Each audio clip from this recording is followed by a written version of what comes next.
Nosaltres, com la Fundació AXAR, en nom de la Fundació AXAR, donem la benvinguts i benvinguda a les representants de les administracions, tant la Generalitat com l'Ajuntament de Barcelona. Crec que habrá algú de la Diputació també, a les entitats, a les experts. I des d'AXAR és un any més que presentem l'informe sobre l'estat de les migracions i refugi a Catalunya. Sempre l'objectiu és provocar i impulsar un debat entre les institucions, segurament, entitats, sindicats, patronal, experts, universitats, i el nostre objectiu o desig, i jo prefiero dir cada vegada més pressió, de passar d'un debat una vegada a l'any que dura 2 hores, acaba i fins proper any, a exigir un espai permanent, obert, de negociació per arribar al màxim de consens, i crec que és possible. I és la tasca de les administracions. La política del silenci, de la invisibilitat, no és bona per tractar el tema del fet migratori. Al contrari, estem deixant l'espai a l'extrema dreta i a la dreta racista i xenòfoba. Per AXAR, l'informe que presentem no és només estadístiques que reflecten una realitat repetidament confirmada de fet migratori a nivell social i demogràfic, d'un fet estructural a nivell econòmic. A través de l'informe, des de la introducció i migració a Catalunya, la part de creixement demogràfic, la inserció laboral, asil i refugi, educació, habitatge, discriminació, racisme i, al final, la llengua catalana. El que volem tractar, i en majúscula, són els drets de les persones. 1. El creixement de la migració és conseqüència lògica de la mobilitat humana, crisi mundial, desigualtat, canvi climàtic, guerres, catàstrofes naturals, desplaçament natural de les persones en busca de la seguretat i millors condicions de vida. Això no l'aturarà el tancament de fronteres ni els discursos demagògics de l'odi de l'extrema dreta, sinó l'únic que fa aquest discurs és dramatitzar, crear tensió, descohesiona la societat. 2. Hem de rebutjar 2 discursos perillosos. El primer, tancar fronteres, racista i xenòfob, entre parèntesis, discurs de Vox. El segon és instrumentalista, economicista de la immigració, que tracta a les persones com a màquines a produir, deshumanitzar i negar drets humans. Això és el que planteja actualment Feijóo i el PP, que de retornar a les persones immigrades que perden el seu lloc de treball o que estan en l'atur. Els 2 discursos, d'una forma o altra, justifiquen l'eliminació i, fins a cert punt, el genocidi, perquè tracta a les persones no com a persones, sinó com a màquines, i simplement no té dificultat d'eliminar una màquina. L'altre, tercer punt, crec que és altre element que ens preocupa, és la falta de recursos en les diferents administracions que tracta de resoldre qüestions relacionades amb la immigració. Exemples: sol·licituds d'asil, sol·licituds d'estrangeria, cites d'asil, d'estrangeria, resolucions que tarden més de 6 mesos fins a un any. Des d'AXAR portem anys denunciant les traves, l'arbitrarietat en la presentació d'asil i protecció internacional. Cada vegada que es modifica una llei o un reglament d'estrangeria, se justifica, entre altres, para agilitzar els tràmits i resolucions. I cada vegada estem a pitjor, més retras i actualment entre 6 mesos i un any de retras en les resolucions. Falta recursos a aquest nivell.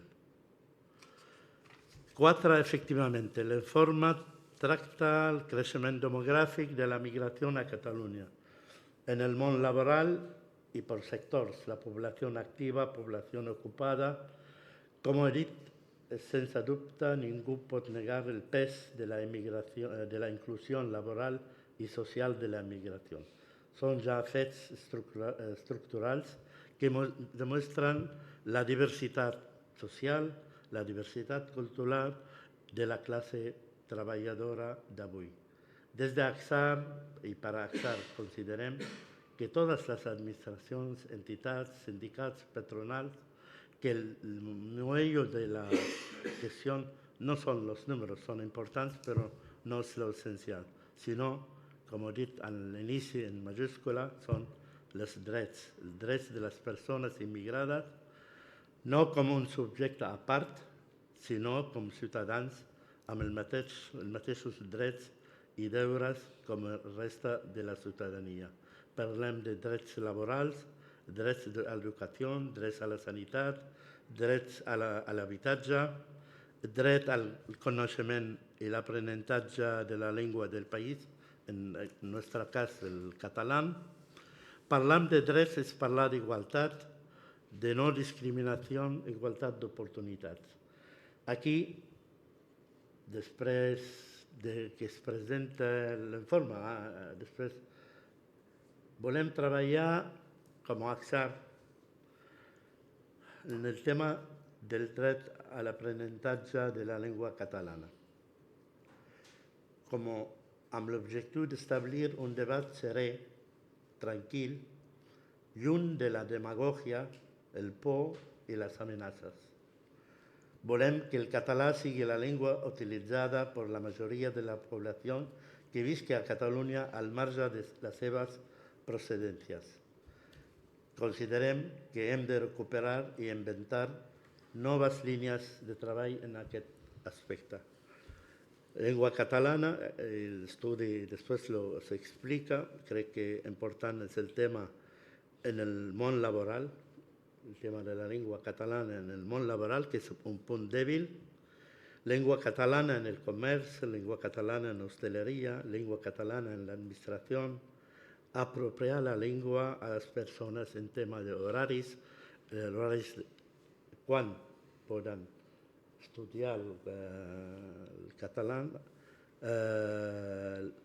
per què no també dins de l'empresa, a través de los convenis entre sindicats i patronal, incloure el tema d'hores per aprendre el català en l'empresa com a formació. En resumen, s'ha de facilitar a les persones immigrades l'accés a l'aprenentatge del català. Y cal recursos tanto para las escuelas de adultos como para el consorcio de la normalización lingüística. Está el tema de las parelles lingüísticas que ha funcionado durante años. Yo creo que ahora está una mica desolvidat, y después campañas de sensibilización para que la gente senti que el catalán, aprender el catalán es un beneficio, no es una obligación, que es un ascensor social y laboral para las personas aprender el catalán. Por eso termino des d'AXAR una crida a proposar un grup de treball, de debat sobre aquest tema de la llengua catalana si aquesta iniciativa desitgem que surt de la pròpia administració serà benvinguda, si no, des d'Axar, a partir de gener, comencem prenem la iniciativa per crear un espai de debat sobre el tema de la llengua. Sempre amb l'objectiu de prendre el tema de la llengua, debate serè, tranquil i en benefici de les persones emigrades. Jo termino per donar un especial agraïment a les persones que han fet l'informe, tant a Tar com a Ariana, i segurament un agraïment especial a Palau Macaya, al Club Roma, a Jaume Lanaspa, perquè l'informe cada any l'estan fent aquí. Ja és l'informe Axar en Palau Macaya. I deixo la paraula a Jaume Lanaspa. Moltes gràcies. Efectivament, la presentació de l'informe Axar al Macaya comença a ser una tradició que em fa molt de goig i molta il·lusió ser-ne còmplice, entre cometes. Jo ja fa molts anys, mentre esperava el Casant per un moment, tractava de recordar quan va ser que ens vàrem conèixer i, no sé, fa la tira d'anys. Érem bastant més joves, tu i jo, i bueno, ja hem anat fent alguna petita aventura plegats i una d'elles, efectivament, és col·laborar en la presentació de l'informe perquè és valuós, perquè és important i agraïm molt que tingueu la iniciativa i l'ocurrència de reincidir en presentar-ho en aquesta casa. Volia fer 4 pinzellades del tema, com sabeu els que em coneixeu, és un tema que m'interessa, m'importa molt i agraeixo molt tota la informació que es pot recollir en aquest valuós informe i que va una mica reflexionar sobre el darrer any que ha passat el 2025 i molt resumidament. Han passat coses bones i coses no tan bones. Les coses no tan bones, home, hi ha hagut un canvi d'estratègia, n'ha fet una mica esment engasant per part del Partit Popular claríssim. O sigui, el Partit Popular, que fins al juliol del 2024 havia estat prudent i respectuós i amb visió, diguem-ne, conciliadora, entre cometes, o integradora del fenomen de l'immigració, a partir de juliol 24 va començar a caure el parany de Vox amb el tema dels menors de Canàries, que és ridícul entre cometes, és telemàtic, però ridícul des del punt de vista de gestió i quantitatiu, administrar decentment, dignament, respectant els drets humans i la Convenció dels Drets dels Infants, 5.000 persones, que són les persones ordre de magnitud que encara són a Canàries, és perfectament factible en un país que va acollir 60.000 infants ucranians. Si sabem acollir 60.000 infants ucranians, evidentment són capaços d'acollir 5.000 infants que estan a Canàries en condicions no desitjables o no decents o no correctes. Bé, doncs el juliol de l'any passat, com deia, va començar una mica a participar d'aquest discurs una mica complexat davant de Vox i després, que em temo que reflexionadament han decidit incorporar les tesis més simplistes de Vox en quant a la inseguretat deguda a la presència d'immigrants a casa nostra, l'abús dels serveis socials, les paguites, o sigui, inclús el llenguatge, és una mica llenguatge copiat de Pascal, per entendre. Això és lamentable i és una mica caure en el mateix parany que bona part de la dreta europea ha anat caient al llarg dels darrers 30 anys. I el que és curiós, costa molt d'entendre, si em permeteu l'expressió, la falta d'intel·ligència política de partits de dretes que han copiat el llenguatge i l'exposicionament de l'extrema dreta i el que això ha resultat al final és amb disminuir suport democràtic en els partits de dreta en favor de l'extrema dreta. I això s'ha repetit. Va començar a França, però s'ha repetit a Alemanya, Àustria, Suècia, Dinamarca, Holanda, països que nosaltres considerem el nord civilitzat. Ha trigat una mica a arribar a la península Ibèrica, però també ha arribat I ara ens trobem tant a Portugal com a Espanya que la dreta ha començat a copiar el llenguatge. És molt curiós i és quasi un cas de llibre que quan fa un any es preguntava a la ciutadania les enquestes típiques del CIS o d'altres preocupacions. Durant molt de temps, els darrers 20 anys o 15 anys, la immigració estava al voltant entre el 8 i el 10. En els temes de situació econòmica, la política, l'habitatge... Una immigració 9-10 en resposta espontània. Des de fa uns mesos, i coincidint amb el canvi de posició i el discurs reiterat i tal, i frívol per part del Partit Popular, la immigració ha escalat al segon o tercer lloc en les preocupacions ciutadans. I la realitat objectiva és la mateixa. La situació al novembre del 25 i al novembre del 24 no canvia gran cosa. Continuen arribant immigrants per Barajas i per el Pradal com els darrers, des que van començar el segle, dels 25 anys, i no passa res. I pateixen i passen el que passen per arribar algun dia a regularitzar la seva situació, però no canvia res tangible, però sí ha canviat la posició. Això és negatiu, com a fet important des del punt de vista estratègic de l'any 25, perquè és molt difícil fer marxa enrere, és molt improbable que el PP canvi el discurs per tornar a les posicions, diguem-ne, conciliadores i tolerants i civilitzades, si em permeteu l'expressió, que tenia fins ara. Això difícilment canviarà, però per altra banda també està clar que això és un discurs molt de superestructura estatal del PP. Però quan vas a la realitat més propera, les coses ja no són així, sortosament. Si fa 3 setmanes vàrem tenir a Santander la reunió semestral de la xarxa de ciutats interculturals, de la RECI, amb una alcaldessa, Gemma Igual, que és una alcaldessa del PP de debò, que és sèria com el de la Torre de Màlaga, no? Aquests alcaldes que pesen, i el discurs d'aquesta senyora amb el tema de gestió de la diversitat és perfectament compartible, impecable, i no només és discurs, sinó realitat.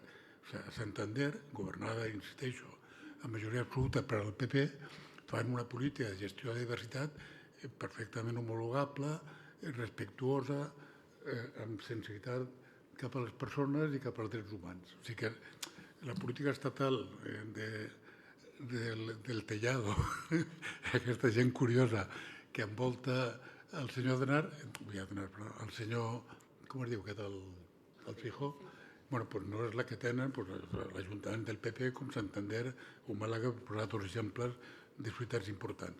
Llavors, això és negatiu. Positiu del 25. Hi ha hagut en aquest any una espècie d'explicitació clara de la posició respecte al tema per part de l'Església Catòlica.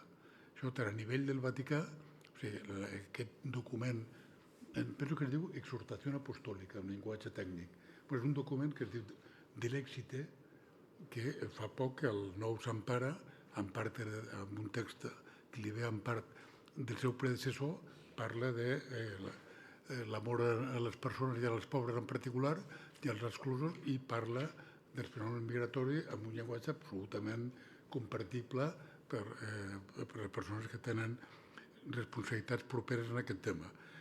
A nivell més domèstic, quan va passar, també fa un temps, recordareu aquell episodi penós de Jumilla, on deien, a instància del Vox, es va aprovar una moció que ja podien fer les trobades per part de la comunitat musulmana 2 cops a l'any en el poliesportiu.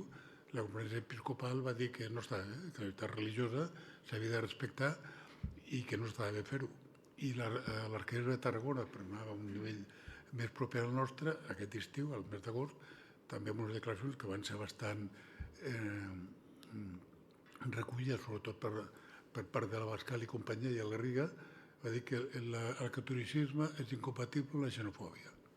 Més clara, llavors el Garriga es va rebotar, com que el Garriga teòricament és catòlic, aquest senyor curiós del PP, un senyor curiós, per dir d'alguna manera, doncs va dir que no, que això, que el Garriga es comença a discutir de lo que és el catolicisme pel arquebisbe de Tarragona, home, sembla una mica penós, però és molt positiu que l'Església Catòlica, perquè no es pot dir el mateix de totes les esglésies, perquè els evangelistes, una branca dels evangelistes als Estats Units i en altres països tenen posicions molt radicals en el tema, molt racistes, no? En el tema amb el tema immigratori, però en el cas concret de l'Església Catòlica ha adoptat posicions clares i explícites en el tema que són molt consistents i molt positives. Bé, això no exclou que continuen propagant-se a nivell domèstic patranyes i fake news i invents, alguns més sofisticats, altres més evidents, i que no hi entraré per no allargar-me massa, però que cal mantenir la fermesa de desmuntar-ho. I perdoneu una petita broma que no puc evitar-la, però hi ha una diputada del PP, de cuyo nombre no me acuerdo, pero tampoco tengo cap interés en recordarlo, que diu, no, es que a los que vengan a delinquir les diremos que aquí no. Em fa gràcia. Els 100 milions de turistes que arriben cada any en aquest país, 100 milions, d'ordre de magnitud, algú, no sé qui, els aturarà quan arribin i diré, ¿usted qué, viene a delinquir? No. Bueno, entonces, sí, pues no, pues aquí no. O li farem fer-me una declaració, com feien els americans fa uns anys. ¿Usted tiene intención de atentar contra el presidente de Estados Unidos? Clar, tothom deia que no, que no se l'acudeix. Són aquestes posicions tan simplistes i tan absurdes que fan gràcia si no fossin tan... I el que també m'emociona especialment és quan la Bascal i companyia diu no, perquè els immigrants tenen que respetar nostres valores. Llavors, però què valores? L'odi? El menyspreu? L'hostilitat? La violència? A quins valors estem parlant? Quan munteu coses com el Torre Pacheco, que ho fan absolutament artificial perquè la població no s'està barallant. Els natius, els immigrants de Torre Pacheco continuen vivint pacíficament malgrat l'incident de l'agressió malaurada en aquest senyor, que a més tampoc tenen raó, perquè parlaven d'un anciano, i un senyor de 60 i pico d'anys. Coño, esto no és un anciano, joder. Això ja és anecdòticament, no? Però bueno, parlaven d'aquest incident quan eren artificials. La població estava en pau i era l'extrema dreta que tractava de fletar autocars per promoure els follons a Torre Pacheco. Però bueno, davant de totes aquestes falsedats cal mantenir-la tal i després treballar amb els temes pendents i amb això acabo. Temes pendents. Els més immediats són qüestió de principis. L'empadronament, no podem baixar la guàrdia, és algo tan... Home, té 200 anys d'antiguitat o alguna cosa així en aquest país, una originalitat funcional d'Espanya que al llarg dels segles ha complert la seva funció, que en el franquisme li anava molt bé per controlar la població i que ha continuat vigent com a obligació i dret alhora, que a més és de les poques coses que per a la persona és un dret i una obligació simultàniament. Trobarem pocs drets que siguin una obligació o a l'inversa, poques obligacions que al mateix temps siguin un dret en si mateix. L'empadronament té aquesta peculiaritat i és obligació també per a l'administració local. Llavors aquí no es pot cedir ni un gram, és absurd, no té cap sentit, és molt funcional, permet conèixer la realitat de la població i és una mica una llum d'esperança i fins i tot de respecte o de consideració per a les persones. No és el mateix l'immigrant sense papers que arriba a França i passa anys en aquesta situació sense cap mena de document que la mateixa persona, la mateixa família que arriba al nostre país i té un paper oficial que li diu que està empadronat. Això no és no gran cosa, però és molt més que zero. És una certa constatació de la seva condició no de ciutadà, perquè no hi arriba, però de candidat a la ciutadania o alguna cosa similar. I a part del que implica quant a dret a l'escolarització i a la salut o al pediatre per als infants. L'empadronament és un tema d'ara, és un tema pendent que no podem fer ni un pas enrere. Tenim que continuar treballant, i això en parla l'informe, en el tema de l'homologació de títols, perquè és absurd que hi ha discursos que parlen perquè la productivitat, un altre dels fake news, la productivitat d'aquest país no creix prou perquè, clar, venen migrants amb poca qualificació.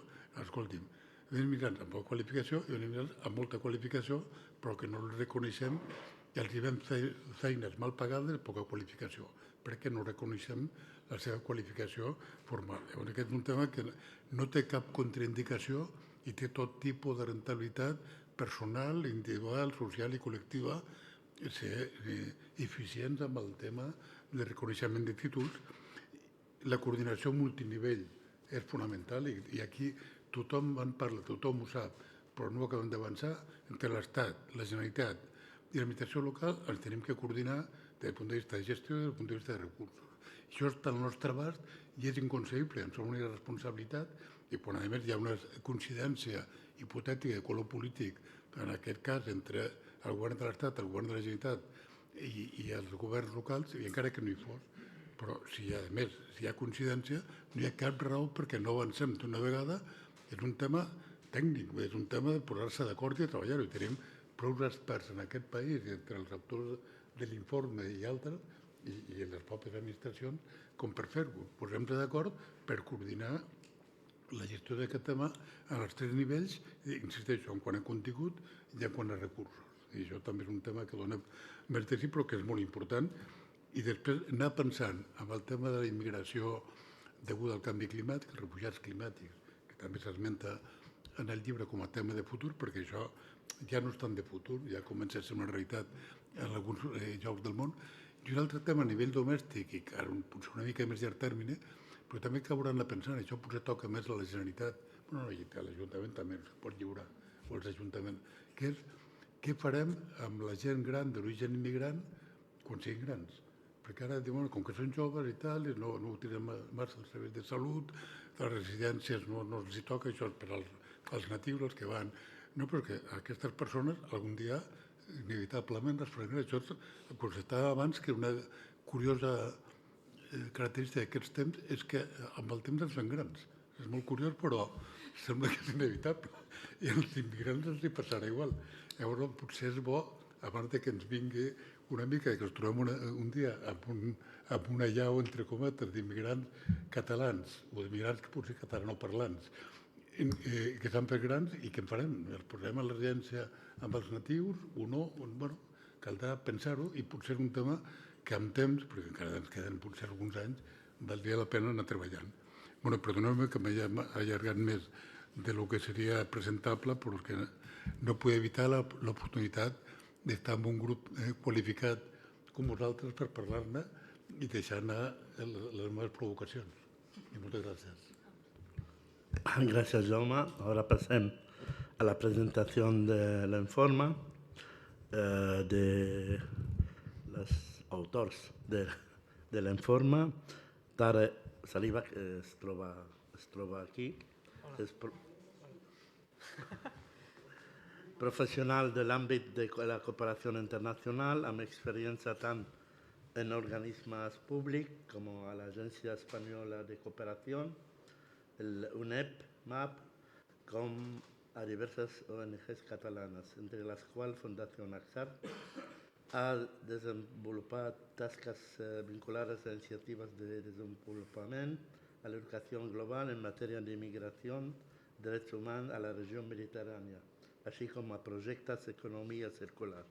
És graduat en Ciències Polítiques i Administració i compta amb màsters en Relacions Internacionals en la Universitat de Leiden, Holanda, i en Estudis Migratoris, Universitat Pompeu Fabra. I Ariadna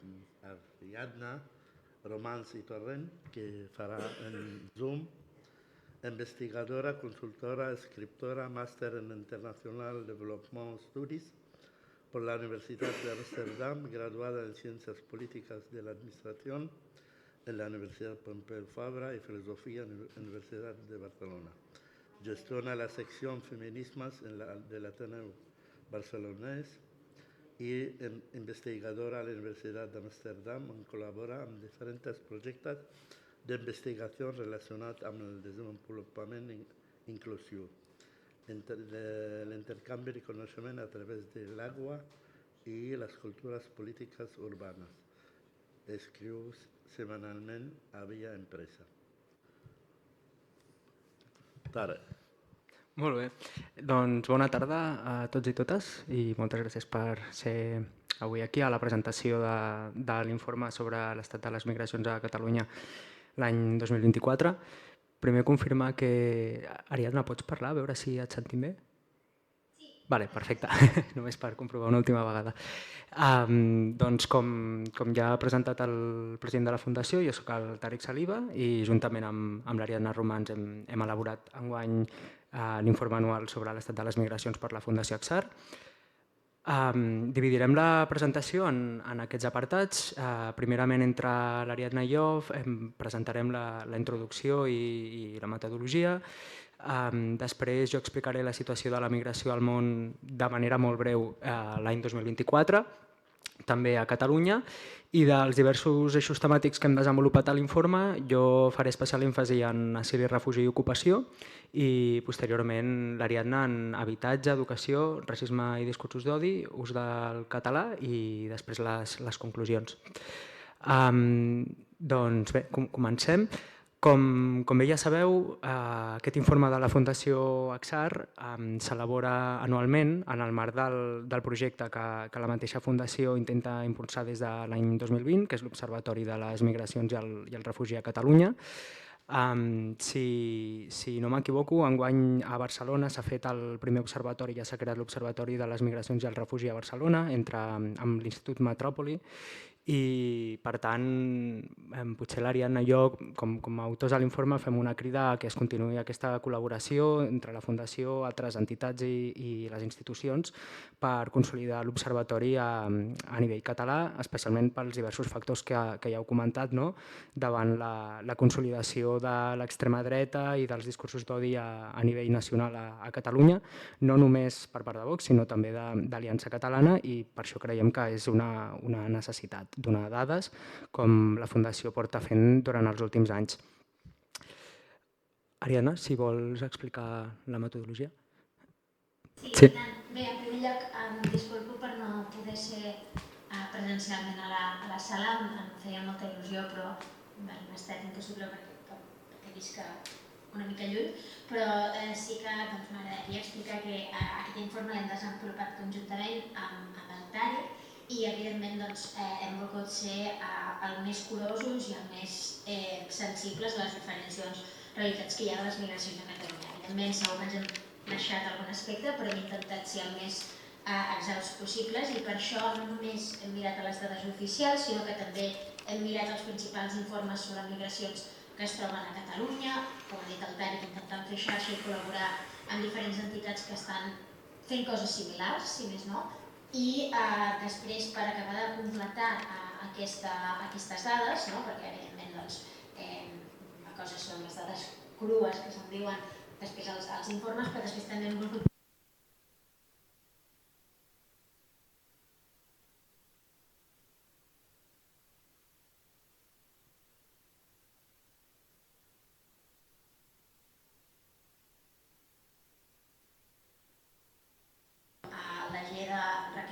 de la Fundació Batexco, el Mohamed El Amrani, que és un comunicador antiracista i activista social, i també el Sindicat de Llogateres per l'Espai de l'Habitatge. Llavors, en aquest sentit, trobem que tenia sentit incloure quantes més visions possibles i estem bastant satisfets amb els resultats. Gràcies, Ariadna. Doncs bé, com hem comentat, començarem també per una breu explicació de la situació de la migració al món l'any 2024. Segons les Nacions Unides, el nombre estimat de persones migrades a nivell internacional al 2024 va ser de 304 milions de persones. Llavors, ens mantenim en aquest percentatge de persones migrades a nivell mundial, estem parlant d'un 3,7%. Llavors tenim aquesta dada, 304 milions, l'any 2020 eren 275 milions i clar, en termes absoluts veiem que òbviament hi ha hagut un increment important, però aquest increment de persones migrades a nivell mundial ha vingut acompanyat pel creixement demogràfic que hi ha hagut arreu del món. D'aquestes persones migrades a nivell mundial tenim també un important nombre de persones desplaçades forçadament, en total 123,2 milions de persones. Això suposa un increment del 5% respecte a l'any anterior i d'aquestes 123,2, 72,1 eren persones desplaçades internes. Cal destacar aquí també en el tema de les persones desplaçades forçadament que la Unió Europea i els països associats van rebre més d'1 milió de sol·licituds d'asil per tercer any consecutiu, però tot i això hi ha hagut una caiguda de l'11% respecte al nombre de sol·licituds de protecció internacional si comparem amb l'any anterior. I passem ja a l'explicació de la situació de la migració a Catalunya. Per primera vegada, Catalunya ha superat els 8 milions d'habitants i, òbviament, aquesta és una dada molt rellevant. També comentar que Catalunya és un dels territoris dintre de l'OCDE amb un major nombre de persones migrades. D'aquests, per tant, 8,1 milions d'habitants que hi ha a Catalunya, 1,4 són persones estrangeres, això suposa un 18%. I, per tant, el creixement de persones estrangeres durant aquest darrer any, 2024, ha estat molt més intens que respecte a les persones amb nacionalitat espanyola. Veiem que hi ha hagut un creixement de persones amb nacionalitat espanyola de 120.000, aproximadament, i de persones estrangeres, 410.000. De totes aquestes persones estrangeres o persones migrades, aquí també hi ha un conflicte de conceptes segons la font que consultes, veiem que la més nombrosa és la marroquina, tenim més de 180 nacionalitats convivint a Catalunya, llavors això és un repte molt important. Com comento, la més nombrosa és la marroquina, suposa un 16,7% de la població estrangera total, seguida de la colombiana, l'italiana, la romanesa i altres. Si analitzem la població resident a Catalunya segons el lloc de naixement, veiem que més del 60% de la població que viu a Catalunya ha nascut a Catalunya. Si també tenint en compte la població que ha nascut a la resta d'Espanya i que viu a Catalunya, veiem que implica gairebé el 80% de la població resident al nostre territori. Si mirem altres àrees geogràfiques de naixement, veiem que trobem primer de tot a Amèrica del Sud i després l'Àfrica, tant Àfrica del Nord com l'Àfrica subsahariana. Respecte a la distribució de gènere, també per lloc de naixement, veiem que en termes absoluts està força equilibrat, de la població tant entre la població que ha nascut a Catalunya com a la resta d'Espanya i a l'estranger, però si potser mirem amb una mica més de lupa la població que ha nascut a l'estranger i que viu a Catalunya, veiem diferències importants entre regions geogràfiques de procedència. La població procedent tant de l'Àfrica del Nord com la subsahariana presenta un clar predomini masculí, més del 62%, però això contrasta amb la tendència d'altres regions, com és el cas d'Amèrica del Nord i Central, amb un 60% aproximadament de dones, o Amèrica del Sud, gairebé el 55%. També, com ja ha comentat abans el senyor Jaume Lanaspa, la població estrangera que viu al nostre territori té un perfil marcadament jove, concretament entre els 25 i els 44 anys. Això suposa gairebé la meitat de la població estrangera que viu al territori.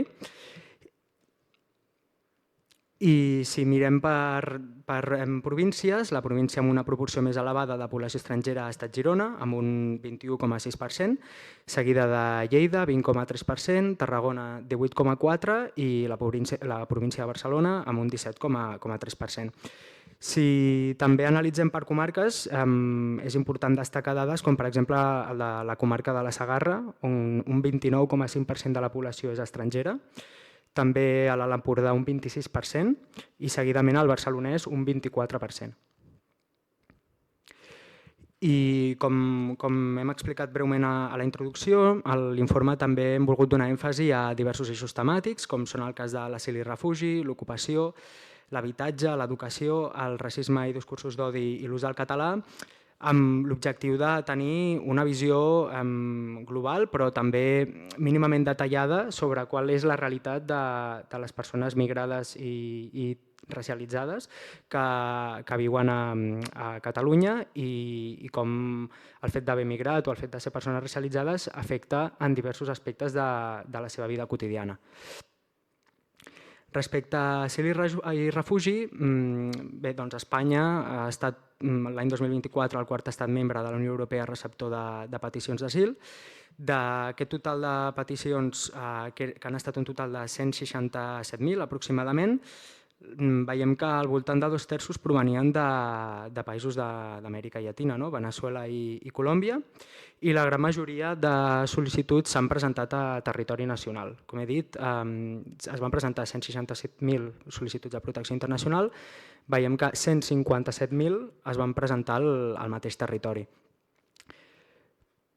Tot i això, la gran majoria de sol·licituds de protecció internacional que es van resoldre van resultar com a desfavorables. L'any passat, el 24, va haver 56.000 resolucions definitives, de les quals 38.700 van ser desfavorables.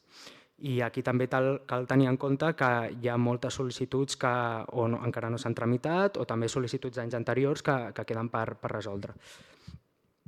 I un últim aspecte també, que també hem volgut explicar en l'informe, és el tema de les autoritzacions de residència per raons humanitàries, que encara s'han seguit concedint, la gran majoria de les quals van ser cap a persones veneçolanes. Parlem de 33.500 autoritzacions de residència per raons humanitàries i més del 90% cap a persones de Veneçuela.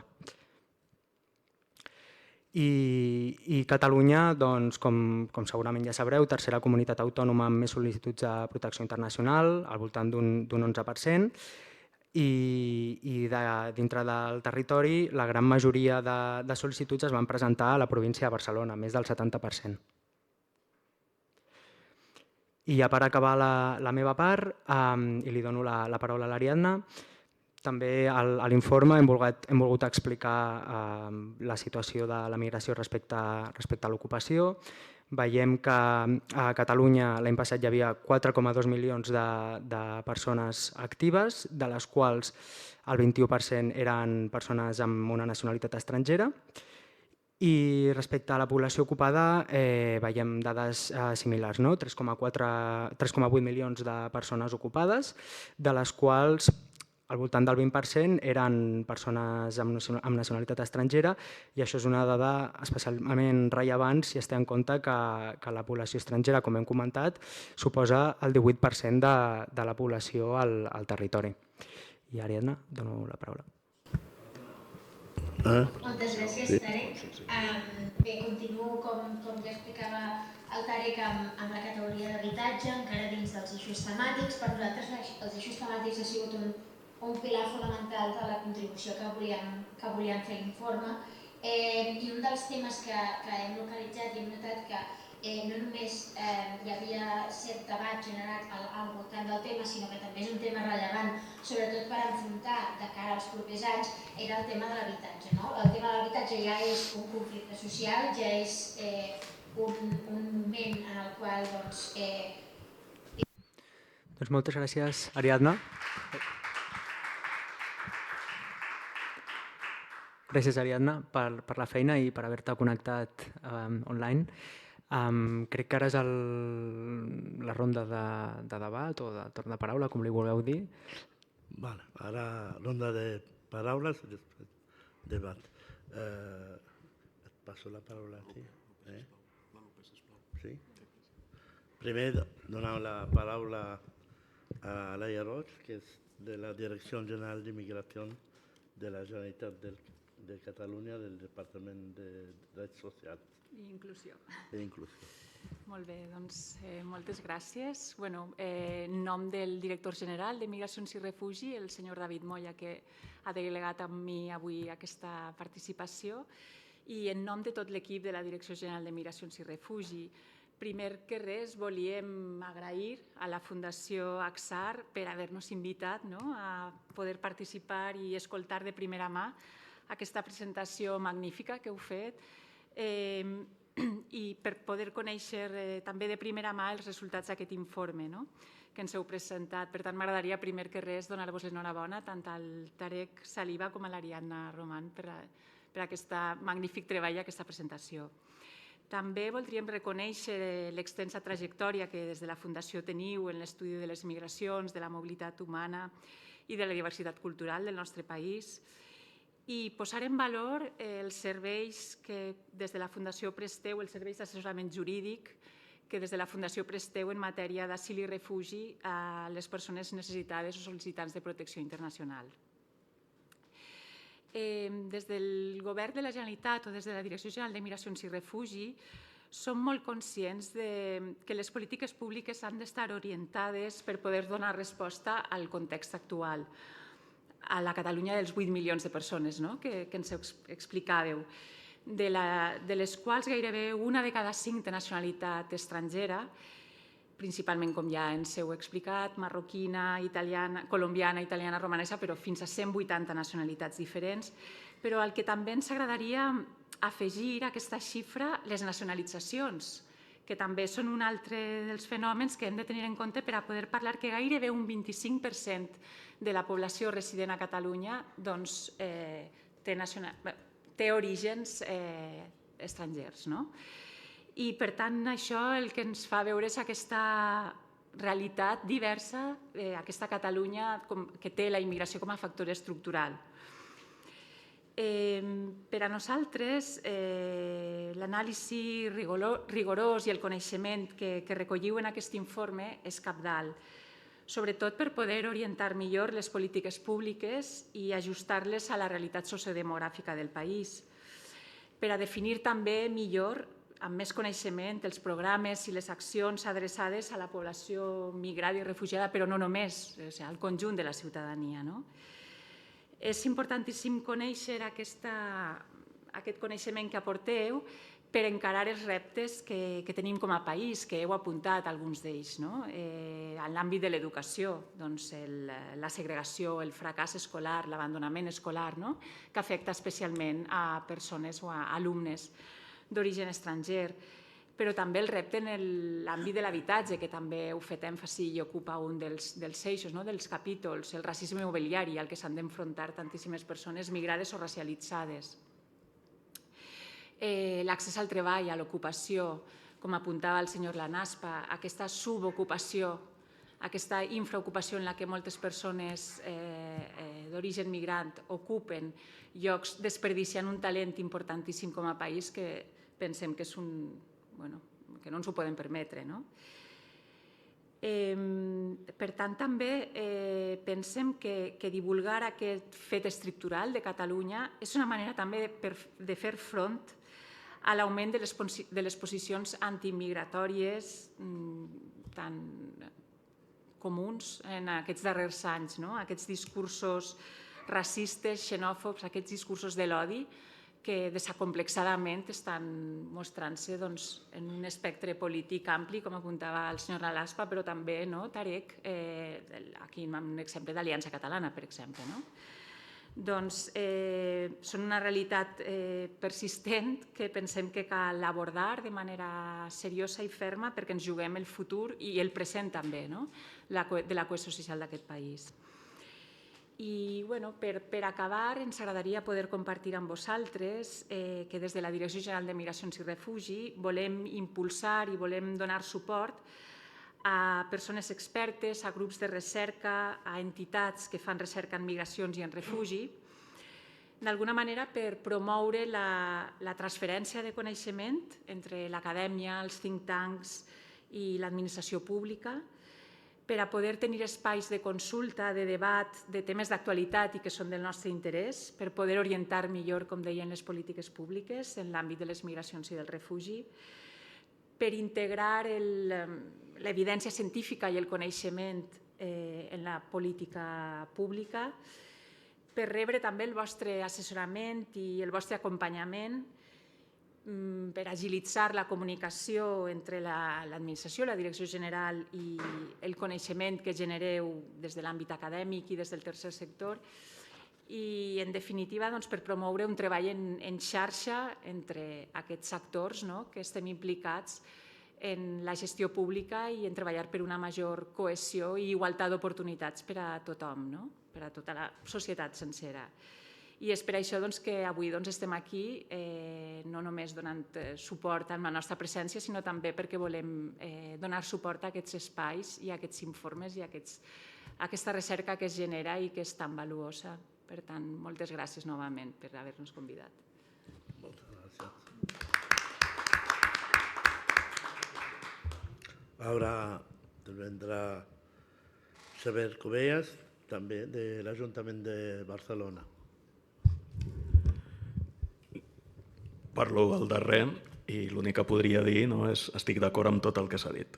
Per tant, realment no puc contrarrestar res de les coses que s'han anat presentant, tant en l'informe, que agraeixo molt aquest informe, com el fet que avui ens hagin convidat. Per tant, és realment un plaer i un honor estar en una taula amb persones que realment coneixen tant i sabeu tant sobre el tema que avui ens ocupa. Jo, permeteu-me, intentaré dir alguna cosa que pugui afegir, alguna cosa més a tot el que s'ha dit i alguna cosa que pugui ser una mica interessant fins i tot. Ha aparegut fa unes estonetes, es parlava que també, com a ciutat de Barcelona, hem creat l'Observatori de la ciutat de Barcelona, que és totalment complementari a la feina que avui i el que avui estem parlant aquí. L'altre dia també ens vèiem en el Consell Econòmic i Social, que està aquí el seu president també, amb la presentació de dades que vam fer, i veiem que tot al final és complementari. Ara amb Fundació Axar, ara amb nosaltres el que estem treballant des de l'Observatori de la ciutat de Barcelona. És aquella idea d'anar des del que és més global fins al que és més concret. I jo encara dic que a mi m'encantaria ser capaç d'arribar encara més a barri i de vegades faig la conya amb els meus equips del replà de l'Escala, que és allà on realment estan passant les coses en aquest moment a la ciutat de Barcelona. Per tant, aquesta idea de complementarietat jo crec que és fonamental. És fonamental i agafant el guant del que també es parlava d'aquest treball entre administracions, però no només entre administracions, que ja estem treballant-ho amb Generalitat, amb l'Estat, amb la delegació del govern, sinó també societat civil, administracions, que és el motiu pel qual avui estem aquí.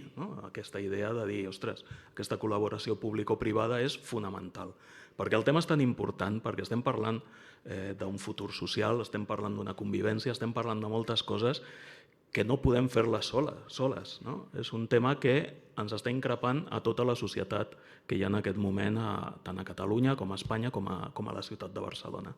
Jo, si em permeteu, baixant una miqueta al foco, però res, 2 pinzellades d'un parell d'idees del que ha anat sortint al llarg de la presentació que heu fet, magnífica, per cert.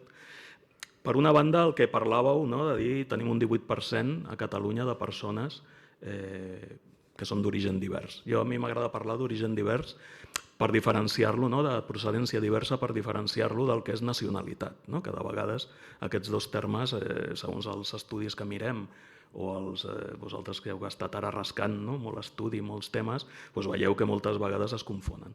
Jo parlo sempre, o intento parlar, d'origen divers. En aquest moment, mentre estem parlant d'aquest 18% a nivell de Catalunya, la realitat de la ciutat de Barcelona, empadronats, és més del 31%. Empadronats, insisteixo. Abans el senyor Lanaspa parlava de la importància del padró, fonamental, perquè és el que et dona entrada als drets. Hi ha autors que parlen d'un dret que obre més drets, d'un multidret, d'alguna manera, i aquesta idea d'obligació i de dret de les persones. Per tant, aquesta idea del 31% vol dir que si aquests són els que estan empadronats, comencem a sumar els que no estan empadronats a la ciutat de Barcelona. Persones que estan passant per la ciutat, persones que, malgrat estan a la ciutat, encara no estan en el moment d'empadronament o, per molts diferents motius, no han fet aquest pas endavant. Per tant, aquesta és una dada que jo crec que és importantíssim. I després el fet que parlàvem, mentre parlem d'una població marroquina a nivell de Catalunya, més prioritària, a Barcelona no és així. A Barcelona la realitat ens parla d'una població argentina, aquí hi ha el joc aquell de la doble nacionalitat argentina-italiana, que tots els que ens dediquem a això sempre diem, bueno, Argentina, però cuidado. Però després hi ha Colòmbia i a continuació Perú. Això és la ciutat de Barcelona i si seguim baixant arribarem a Venezuela, que apareixia també per tot el tema d'humanitària que hi ha en aquest moment, evidentment té molt impacte a Venezuela. Si continuem mirant una miqueta més, edats actives, fonamental. Jo intento sempre equilibrar el discurs entre l'utilitarisme i el tema de drets, no? Aquella idea de veure com som capaços d'equilibrar aquestes dues realitats. Persones en situació, la franja d'edat, no? En la qual ens estem movent, aquestes persones entre 25 i 39 anys que estan en un moment òptim de força de treball, una visió molt utilitarista, retorn d'aquesta idea a la ciutat de Barcelona i a la societat catalana en general, és important equilibrar-ho també en què no només hem de parlar d'utilitarisme, hem de parlar de drets de les persones. No només hem de pensar que són persones, com cents de vegades, que fan un retorn a la seguretat social, etc. Important, penseu tots els que no ho fan, que estan en l'economia submergida en aquest moment, però sí que és important tenir-lo en compte. I només una dada més que jo volia dir. Quan parlem d'habitatge, que és un dels temes que personalment em preocupen moltíssim, una de les dades més importants en aquest moment que sortia d'aquest observatori és que les persones que són d'origen divers estan dedicant prop del 41-42% dels seus ingressos al que són temes d'habitatge.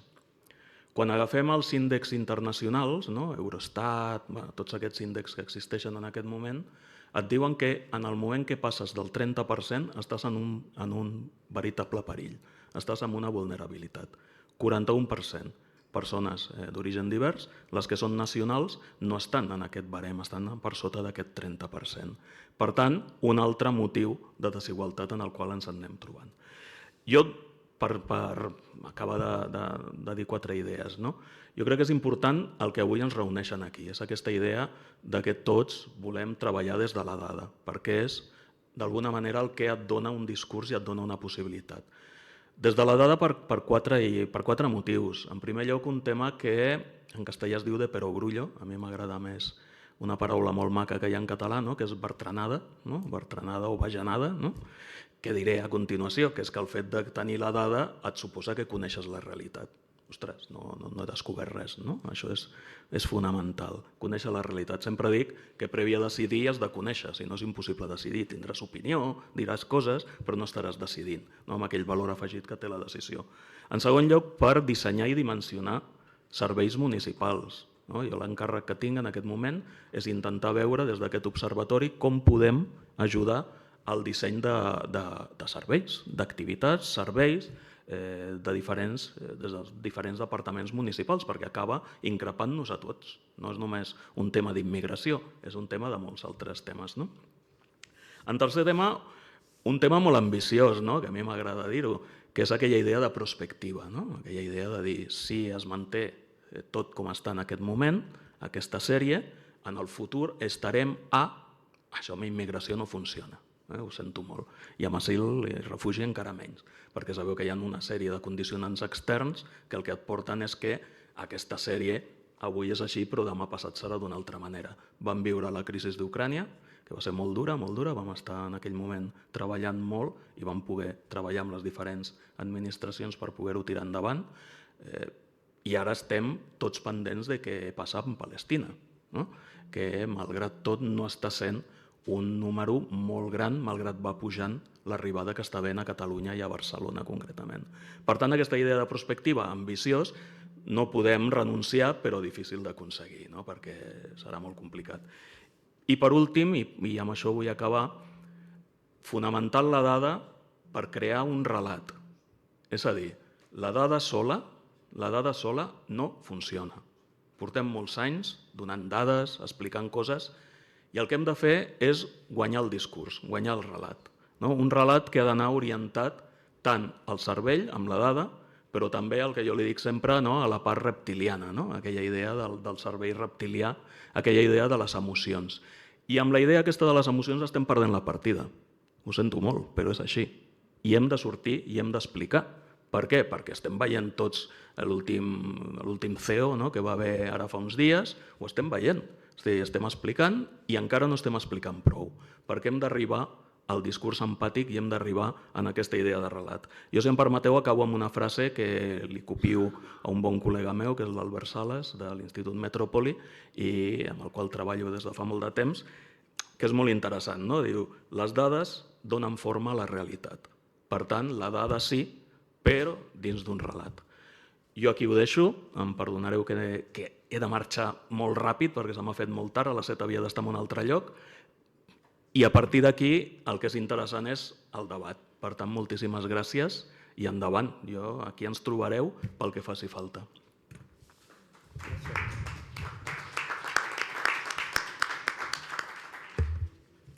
Ara obrim el torn.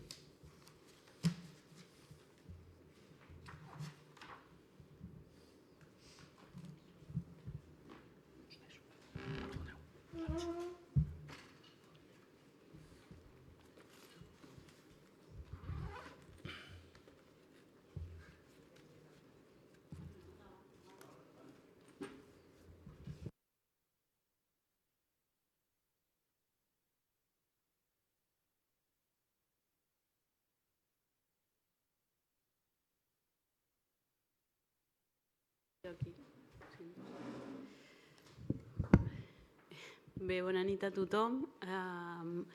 Jo soc la Karen Barrio, soc la presidenta de la sectorial de Ciutadania i Migracions d'Esquerra Republicana. Estic molt d'acord amb tot el que s'ha dit aquí, sobretot el que ha dit el Xavier, i m'agradaria fer un agraïment pel que fa a l'informe, perquè em sembla que és molt encertat. Molt encertat. I tornaria a dir alguna cosa que ja ha dit el Xavier, però que jo ho estava pensant, i és que jo també estic molt convençuda que les dades són molt importants, però hem de tenir les dades per elaborar un relat i, sobretot, estic més que convençuda d'això, que l'única manera de combatre els discursos d'odi és tenir un discurs propi. Perquè també hi ha una cosa que s'ha estat fent fins ara, que ha sigut contestar molt tot el que ha sigut aquesta embestida de discursos d'odi, de moltíssimes falsetats. I crec que per elaborar un relat que sigui seriós i que sigui teixit de contingut, és molt important tenir les dades i crec que per nosaltres serà super important. Us agraeixo molt i demano perdó perquè he arribat tard, però és que tenia una altra reunió i m'era impossible. Moltíssimes gràcies.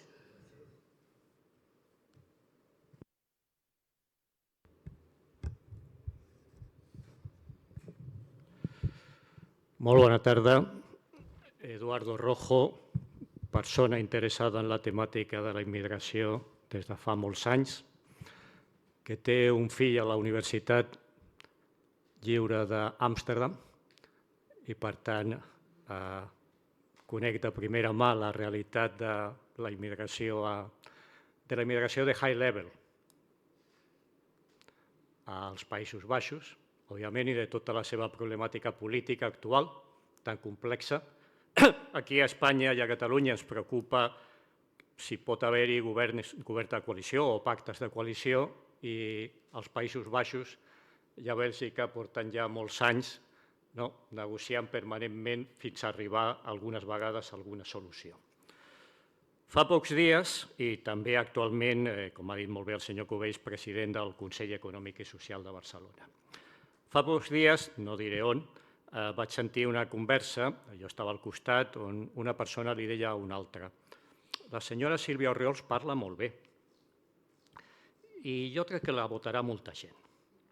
I en anar-me'n d'aquesta reunió em vaig adreçar a la persona que havia recollit aquest comentari i li vaig dir: jo crec que el més interessant seria preguntar a la persona que li ha fet aquest comentari què passaria al Ripollès si les persones que no són catalanes en el sentit que defensa la senyora Orriols deixessin de treballar a les indústries càrnies. Dic el Ripollès únicament, podria dir més zones de Catalunya, i pràcticament s'aturaria, amb independència dels problemes que hi ha ara, la pesta porcina, evidentment, s'aturaria l'activitat. Davant de frases demagògiques, certament, jo crec que cal contraposar la realitat del que és la vida, i no dic res d'utilitarista, sinó la vida real d'una gran part de la població treballadora. Però, si em permets, Gassant, solament un parell de dos o tres molt breus reflexions o consideracions, perquè primer de tot felicitar a l'autor i a l'autora del treball, perquè jo crec que tots els treballs que serveixin per conèixer millor la realitat, com el que s'ha fet recentment pel Consejo Económico y Social d'Espanya o l'Observatori de Barcelona o el que hem fet nosaltres molt recentment sobre l'assentament territorial a la ciutat de Barcelona, que té una fotografia molt bona d'aquesta realitat, són molt positius. Una primera, que jo crec que hauríem de pensar, i m'imagino que aquí hi ha gent que sap molt més que jo d'aquestes qüestions, sobre el factor religiós i de quina forma influeix també en la temàtica actual de la migració. Jo no sé si té alguna importància que gran part dels centres de culte que s'estan obrint a Catalunya i fonamentalment a la Comunitat de Madrid siguin evangèlics. No sé si això tindrà alguna cosa a veure des de la perspectiva de com enfocar posteriorment qüestions de la migració. I també amb una qüestió que afecta el món del treball, de l'ocupació, però que és molt important. Estem parlant de la necessitat de població migrant i és veritat. No funcionaria el sector de l'hostaleria, probablement, si no hi haguessin persones d'altres nacionalitats.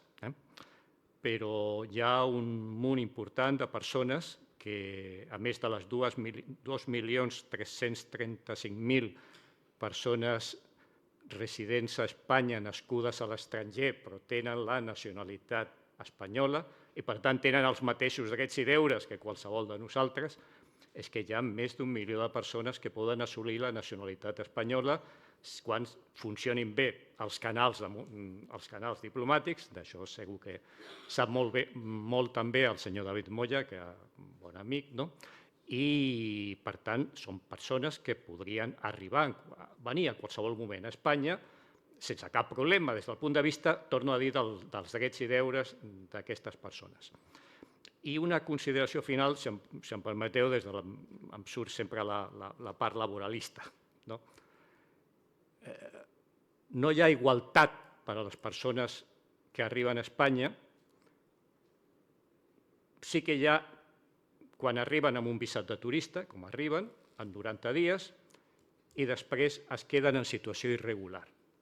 Sé que és molt important, no ho qüestionaré pas, l'empadronament, sé que és molt important el dret a l'educació, d'altres drets que estan reconeguts, per cert, pel Tribunal Constitucional espanyol, a diferència del que succeeix a la major part de països europeus, on quan els parles d'això et diuen «usted está loco», perdona que ho digui amb tota claredat.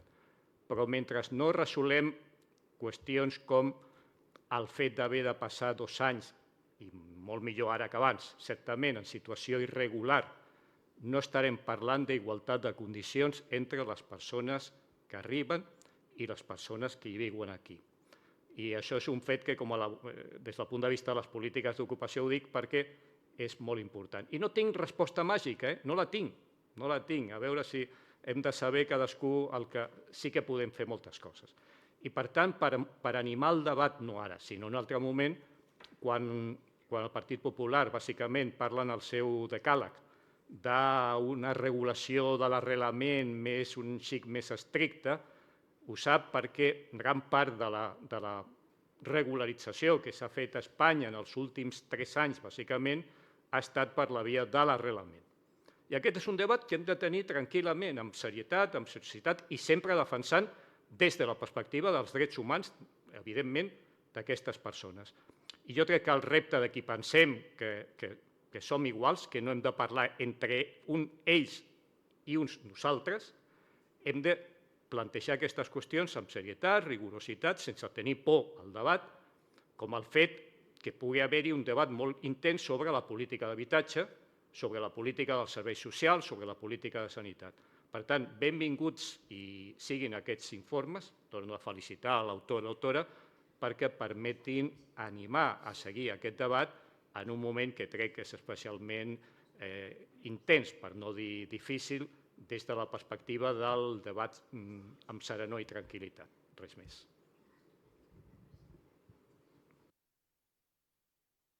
Jordi. Hola, soc Jordi López, soc patró de la Fundació. Espera, que se calme, no, que se calme. A veure, jo trobo aquest informe que ara l'Eduardo ha dit una cosa que em sembla que potser a l'informe li falta, és a dir, que seria la dimensió, en aquests eixos que hi ha, la qüestió de la cultura. És a dir, els processos migratoris plantegen reptes en el món de la significació cultural del país. Aleshores, com ho resolem, això? Ho ignorem? Ens tanquem i anem reivindicant Guifré el Pilós com a única sortida possible, parlant que és de Ripoll, tot i que em sembla que no era de Ripoll, però bueno.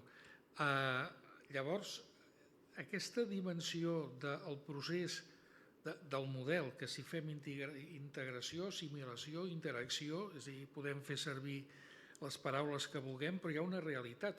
Hi ha uns nosaltres i uns ells, i en aquests ells què fem?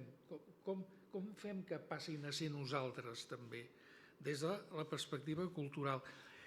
Jo crec que sobre aquest tema s'ha actuat durant aquests anys una mica tocant el violon, perquè, per exemple, jo vaig ser director general d'Afers Religiosos i que els evangèlics, que no són evangelistes sinó evangèlics, venien aquí a colonitzar culturalment l'església evangèlica, la pobra església evangèlica catalana, era innegable. Es negaven a utilitzar el català en els seus processos de culte i actualment fan el mateix. És a dir, això, i d'això parlo fa gairebé 20 anys, és a dir, com es regula tot això, com s'incideix, quin tipus de perspectiva es fa sobre aquests processos que estan allà, que són latents, que van fent i que si en aquests moments, això ho va dir-ho, no sé si va ser, jo crec que va ser l'Aznar, que sempre ens deixa bones consignes per saber el que no hem de fer, però va dir que val més patrocinar la immigració de l'Amèrica Llatina, perquè almenys parlen castellà i són de los nuestros, que l'altra, la marroquí, perquè estos son otros. I, aleshores, si són aquests els plantejaments... Què? Que parlen raro. Sí. Ell també parla raro, perquè no sempre se l'entén. Però llavors hi ha tot un sac que pot afectar l'aspecte cultural, l'aspecte de l'expressió religiosa, d'alguna manera, que també té incidència, perquè, el mateix, perquè estem parlant dels evangèlics, perquè ens sonen com a molt folclòrics, però entre l'Església Ortodoxa va passar exactament el mateix. Els ortodoxes catalans, que havien mantingut durant molts anys un temple al carrer Aragó i anaven tirant com podien, van pensar ells que quan vindrien els russos aquí, els russos van venir i van fer la seva església russa. I els pobres aquí que ho feien tot en català i que pregaven des de l'ortodoxia en català es van veure desbordats. És a dir, totes aquestes dimensions que afecten més els aspectes culturals, jo penso que valdria la pena tenir-les presents a l'hora d'analitzar i sobretot tenir molta perspectiva. I, finalment, ens han pres el relat. O sigui, la senyora Orriols, en concret, ens ha pres el relat i aleshores aquesta senyora aixeca la bandera. Tenint en compte que no és un tema d'immigració, que si la senyora Orriols està d'alcaldessa a Ripoll és perquè els partits de l'esquerra d'aquest país van ser incapaços de fer una moció de censura contra ella. I aleshores aquesta senyora està ara governant davant de la passivitat. És a dir, que diguem-ho tot, perquè aquí som pocs, en aquest país, i tot se sap i tots ens coneixem, qui més qui menys som parents. Aleshores, davant d'aquestes situacions el que cal és recuperar un relat i no tenir por de dir les coses. I constantment aquesta senyora ens ha agafat el relat. I gent que dubta i que encara la troba una mica atractiva, l'escolta. No estic d'acord jo amb el que diu l'Oriols, però alguna coseta, a veure. I llavors, clar, ens donarem una sorpresa que haurem de cul a terra. Llavors, jo penso que informes com aquests ens permeten tenir les dades necessàries per organitzar un relat i fer-lo, fer el relat i anar per aquests temes per la via no només acadèmico-racional, sinó també per la via emotiva, emocional. Jo em dic López.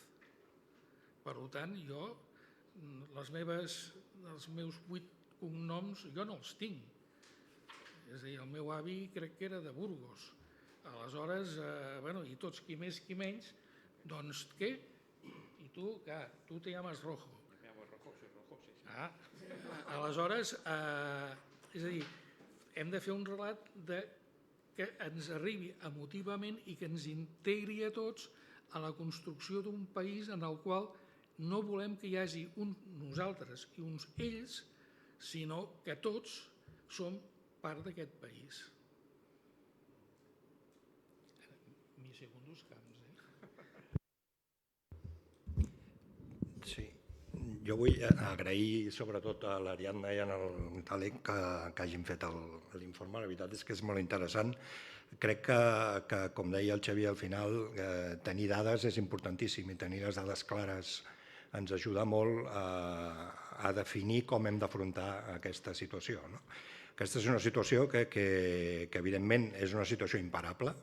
Ara en aquests moments estem a prop del 20% de la població del nostre país, que és població d'origen de fora de l'Estat, d'origen divers. I us dic això des d'una entitat com és l'Ateneu Memòria Popular. Avui han vingut 3 persones de l'Ateneu, que és una entitat que no estem especialment especialitzats en treballar temes de migració, però en canvi entenem que la migració és essencial que l'afrontem per preparar, per treballar la memòria futura, diguem-ne. Per tant, o ens posem, ara em sembla que la intervenció del López, no me'n recordo el nom, perdona, Jordi? Té una part catalana, molt bé. No, acabava dient això, no? Dir que o assumim que hem de ser capaços de crear país conjuntament, de que estem fent país conjuntament en aquests moments, o si no, no ens en sortirem, diguem-ne. I per això, quan fem aquest debat, i perdoneu perquè jo ara, potser de manera molt desordenada, em sembla que tenint aquestes dades hem de fer un debat que l'hem d'obrir també en aquest 20% de persones migrades. I moltes vegades estem fent el debat nosaltres sense tenir en compte aquest 20% de persones migrades. Aleshores, com fem això? Com assumim que hem de fer aquest debat conjuntament, que hem d'afrontar la xenofòbia, el discurs de l'odi, etc., també amb ells, conjuntament amb ells, i de quina manera ho fem, perquè si no anem fent debat nosaltres molt teòric i des de la nostra situació de privilegi, però en canvi no el fem real, no és un debat de país real. I aquest és un tema que ens preocupa molt com a Ateneu, i aquest és un tema que estem treballant, estem volent treballar, i ens hem convençut, després de 2 anys de treballar-lo teòricament, fent entrevistes, etc., que hem de baixar al territori, o ens posem a treballar en el territori, en els barris, en les ciutats, directament i conjuntament amb la població migrada, o no ens en sortirem. Per tant, aquesta és una cosa que jo poso sobre la taula, que segurament a vosaltres fent l'estudi també us deu haver sortit parlant amb el sindicat de llogateres o parlant amb altres col·lectius, però clar, jo penso, per exemple, en col·lectius com la PA, que majoritàriament és persones migrants que han tingut el problema de l'habitatge i que l'han afrontat d'una manera, de l'única manera que han pogut, que és mostrant resistència en una societat que els està absolutament ningunejant, si vols, no? O vols estar... Avui, aquest matí, Santi, no sé si avui és algun dia especial respecte al Dia Internacional de la Migració o alguna cosa així o no, però avui hi ha hagut 3 notícies. A part d'aquest acte d'avui, he escoltat 2 notícies més parlant de migració. Una era, i m'ha xocat moltíssim, i avui també ho hem comentat, i és que la patronal ha fet una conferència de premsa aquest matí demanant, si us plau, obrim fronteres, deixem entrar els migrants perquè ens estem quedant sense gent per treballar. Llavors, això és el que els interessa. No ha parlat en cap moment dels drets d'aquestes persones, però sí que ha parlat que ells necessiten gent per treballar a les seves empreses, la patronal necessita gent, sobretot per pagar sous baixos, m'imagino, perquè els d'aquí cobrem massa. Són debats aquests que els fem, però els hem de fer sincerament i els hem d'afrontar de manera clara, i és veritat que els polítics aquí tenen una responsabilitat molt clara. Vull dir, les administracions i els polítics, les organitzacions polítiques, o ens plantegem això de manera seriosa, clarament i de manera molt sincera, sabent que això ens variarà també la nostra cultura, la nostra... hem de ser capaços d'acceptar els canvis que aquesta situació ens acabarà aportant com a societat. I per tant, som capaços de fer-ho, això, o no som capaços de fer-ho? Segurament hauríem de començar a preguntar-nos això, si aquests canvis que segur que ens comportaran, la migració dels anys 40-50 que va venir de la resta de l'estat espanyol ja ens va comportar uns canvis com a societat en el país que els hem acceptat i hem acabat creant una memòria col·lectiva, i no sé si serem capaços de fer-ho amb les persones que ens estan arribant d'altres orígens.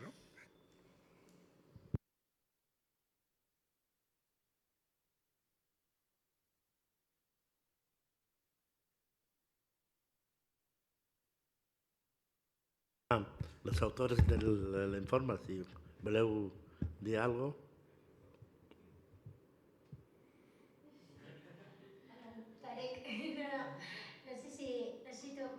Primer de tot, agrair moltíssim a tothom que ha vingut a aquest acte i que sobretot que ha contribuït. Crec que tot el que s'ha dit evidencia que nosaltres tots més o menys estem d'acord, sempre evidentment amb petites qüestions, però trobo que en aquest sentit, i crec que ho ha mencionat algú, ha mencionat incloure les persones que són realment les persones d'aquest debat, és a dir, les persones estrangeres, les persones migrades, les persones que es troben en situació.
Gracias.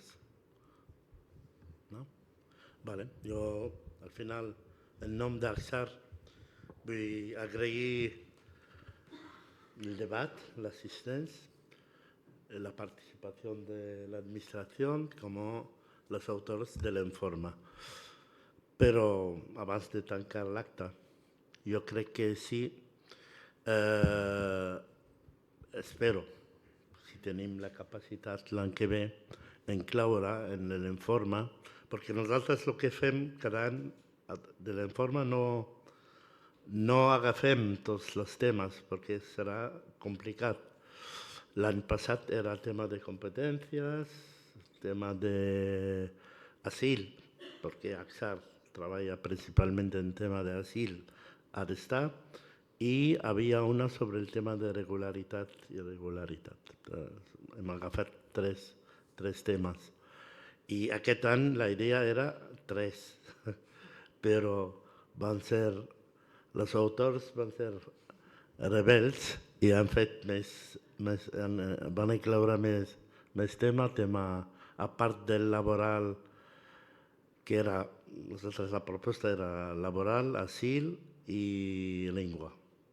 Van treure el tema de l'habitatge i són agraïts per les seves aportacions en plus.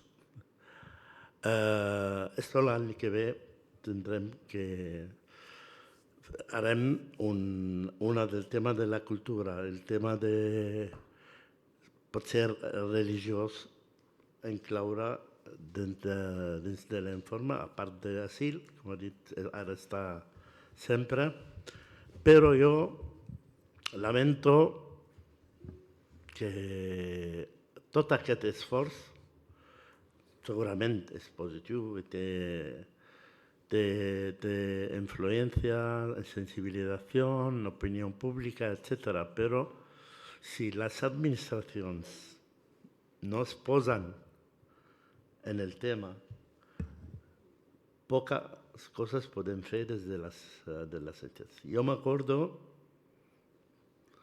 que quan s'estava elaborant el Pacte Nacional de Migració, va haver un debat intens entre grups, sindicats, patronal, entitats de migrants, experts, tercer sector, partits polítics. Havia un ambient de debat que va portar a un cert consens el tema d'immigració, que era el Pacte Nacional de Migració. I aquesta situació actualment no existeix. No existeix aquesta iniciativa. I el Pacte Nacional ja fa, no sé si són 17 o tal anys que s'ha aprovat i no hi ha cap avaluació si ha funcionat, no ha funcionat, si que hem de canviar. I jo crec que és el moment.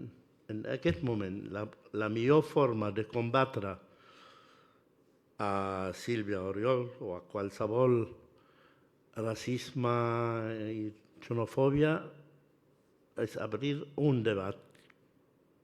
Si és per un nou pacte nacional o és per, no sé, alguna cosa, un debat. Partits polítics, sindicats, patronal, entitats, universitats, etc., per arribar a algun consens, màxim consens, podem parlar, és la forma de combatre i frenar el racisme i sortir al carrer amb aquest pacte. Vol dir, aquesta és la sensibilització de l'opinió pública contra el fascisme i el racisme. I és un, no sé si podem parlar, un desig nostre des de la Fundació AXAR i tirar la pelota, se puede decir, a l'administració, sobretot la Generalitat de Catalunya, ha d'encapçalar aquesta política, aquesta iniciativa. Termino i fins la propera debat. Gràcies.